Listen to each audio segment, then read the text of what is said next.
Okay, this one's for all the people out there who think they have no attachment to material goods, to life, who have beat the attachment. Because most folks who have got to a certain level in life realize that everything is phases. You know, you might be a vegetarian today and a meat eater tomorrow. You know, you might be against drinking today, be an alcoholic tomorrow. These things change, and if we beat ourselves up over the way we are, it just makes our life more miserable. So I've learned to embrace these events as they happen, and embrace when I'm feeling great, and eating healthy, and enjoying every moment of every day, and getting up early, and embracing the days when I get up at 9 or 10 a little later and I don't feel as good and I have a back pain, and embrace every moment.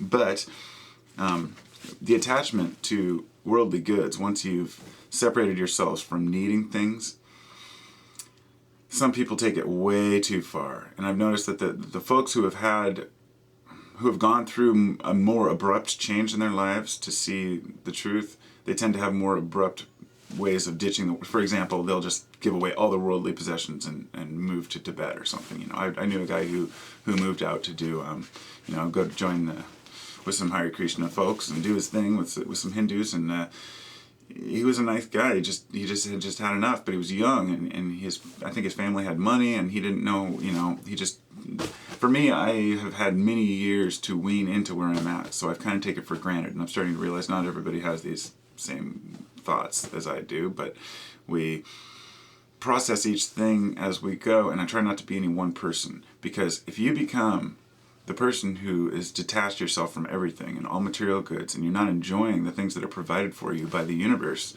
then I think you're kind of defeating the purpose. I've always found it funny that the monks will move up into the mountains and live with nothing, and I understand what they're trying to acquire in a lot of cases.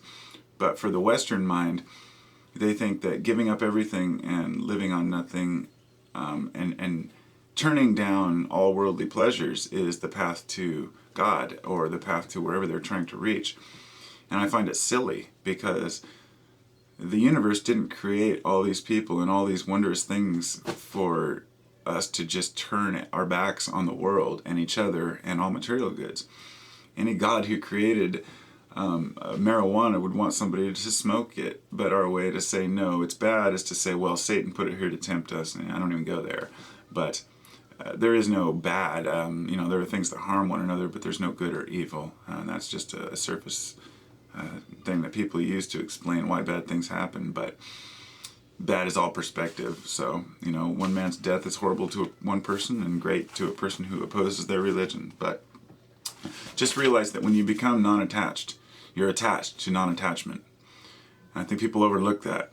You detach yourself completely from things, and then you become obsessed and attached to not having things. Then you don't understand how to live with things. You don't understand how to live with people. You could be non-attached to people and have the same problem. You're addicted to non-attachment. You're obsessed with your diet, or you're obsessed with your way of thinking. And in a lot of cases, when people aren't prepared for it, they'll start pushing their egotism on other people and their arrogance, saying, well, I'm eating healthier, you should eat healthier. Or, hey, I quit smoking, you should quit smoking. Or, look at me, I'm in these flowy robes and I'm doing my part, but you have money, so you're worthless.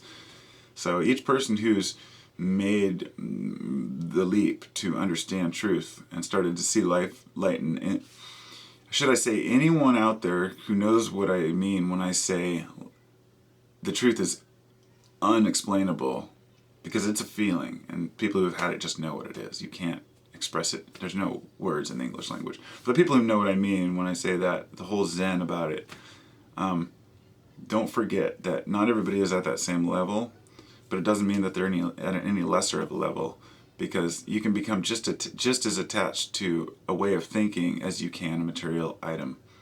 You don't have to hold something in your hand to be obsessed by it. You can be just as obsessed by your way of being. So let it flow. Go through your phases, go through your stages, and enjoy each one of them.